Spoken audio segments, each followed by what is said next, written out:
नेपालमा यस्तो city loader किन्न फाइदा छ कि छैन, आज सबै रिभ्यू यस भिडियोमा सबै जानकारी म दिन्छु तपाईहरुलाई। लास्टसम्म भिडियो हेर्नु होला, मैले सबै जानकारी दिन्छु। आज म तपाईहरुको लागि सिटी रिक्सा लोडरको बारेमा आज लिएर आइसकेको छु। यहाँ हेर्नु, सिटी लोडर चाहिँ हाइवी चाहिँ यहाँ अगाडि छ। यहाँ यो फिचरको बारेमा म बताउन गएको छु। अगाडिको सबैभन्दा राम्रो क्वालिटी के छ भने यसमा ह्यान्ड ब्रेक दिएछ। ह्यान्ड ब्रेक चाहिँ उकालो ओह्रालोमा कहीँ रोक्न छ भने ह्यान्ड ब्रेक लगाइदियो भने कहीँ यताउता अगाडि पछाडि जान्न। अनि ब्रेक चाहिँ यहाँदेखि खुट्टामा दिएको छ। यहाँ एउटा के हाई गियर पनि दिएछ। यहाँ हेर्नुहोस्, यो गियर चाहिँ एकदम राम्रो लगाउन मिल्छ। यहाँ अगाडि गएपछि गियर लाग्छ। 2 गियर दिएछ, यहाँ 2 गियर। अनि माथि चाहिँ चढ्नलाई, उकालो चढ्नलाई एकदम राम्रो छ। गियर लगाएपछि एकदम उकालो चढ्छ। यहाँ ड्राइभरको बस्ने सिटहरू हेर्नुहोस्, यहाँ अलि सेफ्टी बनाइदिएछ ड्राइभरलाई। ड्राइभरको लागि एकदम सेफ्टी राम्रो छ। ड्राइभर चाहिँ यहाँ भित्र बसेर चलाउन मिल्छ। अनि 2 जना पनि बस्न मिल्छ यताउताबाट। 3 जना कम्तीमा यहाँ सिटमा बस्न मिल्छ ड्राइभर लिएर। यहाँ अगाडि हेर्नुहोस्, यो ड्राइभरको ह्यान्डल कति राम्रो बनाएछ। यहाँ ह्यान्डल चाहिँ एकदम राम्रो क्वालिटीको। यहाँ एउटा ठुलो डिजिटल मिटर यहाँ छ। यहाँ हेर्नुहोस्, यहाँ डिजिटल मिटर जलाएपछि जल्यो। डिजिटल मिटरमा सबै कुरा देखाउँछ। यहाँ पार्किङको लागि लगाइदिएछ पिपको साइरन। यहाँ हेर्नुहोस्, यहाँ अगाडि मैले हराइदिन्छु। यहाँ एक्सिलेटर हो, यो चाहिँ एक्सिलेटर हो। एक्सिलेटर लिएपछि अगाडि चल्छ। यहाँ डिजिटल मिटरमा के देखाउँछ भने यहाँ ब्याट्रीको लोगो देखाइरहेछ। यहाँ स्पिड मिटर देखाउँछ। यहाँ चाहिँ किलोमिटर पनि देखाउँछ। यहाँ कति किलोमिटर हिँडिरहेछ। अनि चार्जको लोगो यहाँ देखाइरहेछ। ब्याट्रीमा हेर्नुहोस्, यहाँ पर्सेन्टेजमा पनि देखाइरहेछ कति भोल्ट छ चार्ज। अनि चाहिँ यो एलइडी हो। एलइडी चाहिँ राम्रो छ किनकि यहाँ खराब हुन्न छिटो। यो पानी पर्दा पनि छिटो खराब हुन्न। यहाँ चाबी हेर्नुहोस्, यो चाबी बन्द गरेपछि अफ हुन्छ। यहाँ हेर्नुहोस्, यो फुल डिमको लागि बटन। यहाँ रिभर्सको लागि अर्को मोडलमा दिएछ। यहाँ रिभर्स गरेर मैले देखाइदिन्छु। रिभर्समा पनि एउटा ब्याक हर्न पनि लागेको छ। यहाँ पी भनेको बन्द गर्ने हो। पी लगाइदियो भने बन्द भइहाल्छ। यहाँ हेरको अप्सन के छ भने यहाँ हेर्नुहोस्, यो लक गरिदिन्छ। गाडी चाहिँ यताउता जान पाउँदैन। अनि यहाँ साइड बत्तीको लागि यहाँ यताउता गर्नलाई साइड बत्ती यहाँ। अनि पी हर्नको लागि यहाँ देख्नुहोस् कति राम्रो आवाज दिइरहेछ हर्न।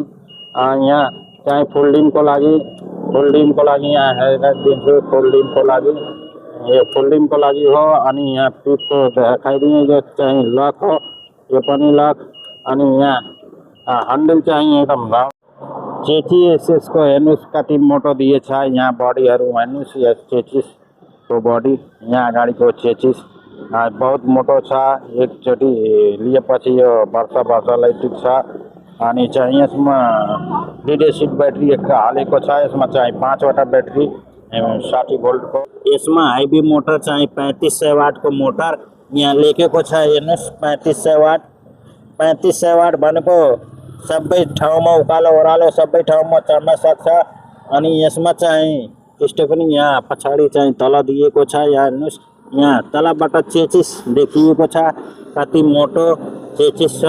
यसमा बहुत राम्रो क्वालिटी, एकदम मोटो चेचिस लोहारुको फलामहरूको लगाइदिएछ। एकचोटि लिएपछि वर्षसम्म टुट्दैन। यहाँ हेर्नुहोस्, पट्टाको कम्बिनेसन छ। यहाँ पट्टा पनि स्प्रिङ पट्टा पनि एकदम राम्रो छ। यसको बनावटहरू पछाडिको एकदम राम्रो छ। यहाँ चाहिँ ब्रेक सुबाट 220 को ब्रेक सु लागेको छ ड्रम। अनि ब्रेक सुको कम्बिनेसन छ ब्रेकमा। यहाँ पट्टा। अनि यहाँ पछाडिको साइड लाइट, यहाँ 2टा साइड लाइट यताउता 2टातिर दिएछ। यसमा चाहिँ नम्बर प्लेट आउँछ, नम्बर पनि लेखाउन पर्छ। यहाँ ढाला खोल्न मिल्छ। यहाँ ट्र्याक्टर जस्तै ढाला खोल्न मिल्छ। यहाँ यो चाहिँ लोडर एकदम हेभी छ। यो कसको लागि राम्रो छ भने यो किरानालाई ग्यास लोड गर्नलाई अनि केही डेलिभरी गर्न छ गिट्टी बालुवा ढुनलाई एकदम राम्रो छ एकदम बलियो दिएछ एकदम राम्रो क्वालिटीको यहाँ बोक्न मिल्छ सामानहरू 1500 केजीसम्म सामान लैजान मिल्छ यसको टायरहरू हेर्नुहोस् कति मोटो दिएछ मोटो अनि यहाँ सबैतिरबाट सेफ्टी पनि दिएछ माटी नफालोस् यहाँ हेर्नुहोस् सेफ्टी लगाएको छ पाङ्रामा पनि यहाँ तल हेर्नुहोस् यो ड्रमको लागि कति राम्रो कार जस्तै पिकअप जस्तै लगाइदिएछ सबैतिरबाट नट बोल्टबाट टाइट गरिएको छ यो कहीँ बाटोमा निस्किन्न किनकि यो धेरै सेफ्टीले बनाएको छ यो लोडर हेभी छ किनकि एक टन 1500 केजीसम्म लैजाने लोडर हो त्यसैले यसमा चाहिँ हेभी लोडर बनाइदिएको छ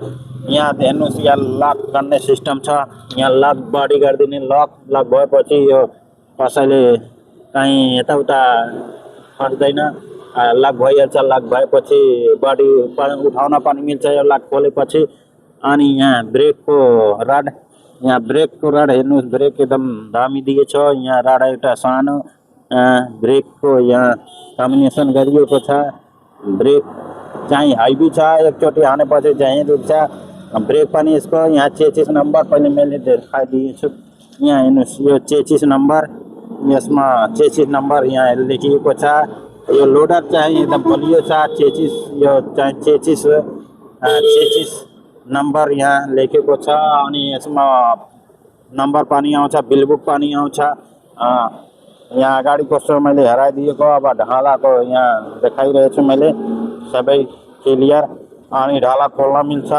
खोलेर सामानहरू लोड गर्न मिल्छ तपाईहरुलाई चाहियो भने 9853 मा सम्पर्क गरेर आउनुस् अनि यसमा मोटर चाहिँ 1800 ब्याट्रीको कुरा गरौँ भने यसमा ब्याट्री चाहिँ 5 वटा लाग्छ 5 वटा ब्याट्रीमा एउटा 12 भोल्टको हुन्छ 180 एम्पियरको एउटा ब्याट्री अनि लिड एसिड ब्याट्री चाहिँ लोडमा चाहिँ 70 देखि 80 किलोमिटर चल्छ यसको रेन्ज 70 देखि 80 किलोमिटरको रेन्जमा चल्छ ब्याट्री यो लोडरमा चाहिँ 5 वटा ब्याट्री लाग्ने हो चाहिँ तल चेचिसको भित्र यहाँ बाडीको तल 5 वटा ब्याट्री छ मैले हराइदिन्छु यहाँ ब्याट्रीहरू यहाँ 5 वटा ब्याट्री लिड एसिड ब्याट्री हुन्छ यहाँ बडीले घेरेको छ तर यहाँ भित्र छ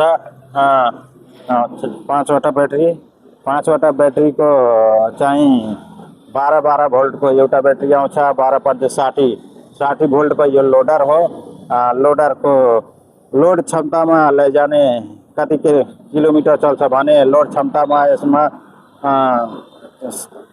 70 देखि 90 किलोमिटरसम्म लोडमा चल्छ एकचोटि चार्ज गरेपछि यो ब्याट्रीलाई चार्ज गर्नलाई 6 देखि 8 घण्टा लाग्छ चार्ज गर्नलाई फुल गर्नलाई अनि यसमा चाहिँ लिथियम ब्याट्रीको ओपनिङ पनि छ यसमा लिथियम ब्याट्री हालेर लिन सक्नुहुन्छ त यसमा चाहिँ ब्याट्री अलि महँगो छ तर लिथियम ब्याट्री धेरै टिकाउ हुन्छ कि धेरै दिन चल्छ अनि लिथियम ब्याट्रीमा के छ भने केही प्रब्लम हुन्न लाइफ त्यसको धेरै छ अनि किलोमिटर पनि चल्छ अलि महँगो छ त्यही हो अनि खर्च पनि कम छ त्यसमा फास्ट चार्जर पनि पाइन्छ लिथियम ब्याट्रीमा अनि लिड एसिड ब्याट्रीको कुरा गरौँ भने 6 देखि 8 घण्टा चार्ज गर्नमा लाग्छ 8 घण्टा जति चार्ज गर्नमा लाग्छ अनि यसमा लिड एसिड ब्याट्रीमा के छ भने बडी खाने धेरै छ चेचिस खान्छ पानी हालेपछि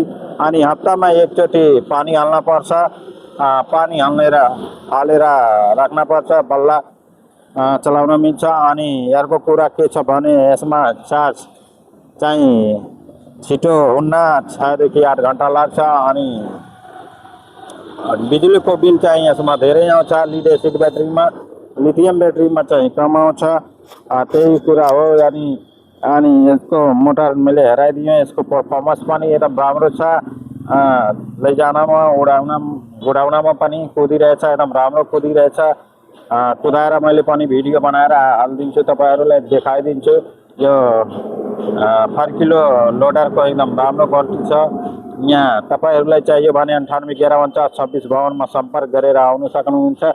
अनि मैले अगाडिको सो पनि देखाएँ। यहाँ बडीको धेरै फर्किलो भएको कारणले धेरै सामानहरू ढोउन मिल्छ अनि 1500 केजी त एकदम आरामले लैजान मिल्छ यो रिक्सामा। अनि बडी चाहिँ हराइदिएको मैले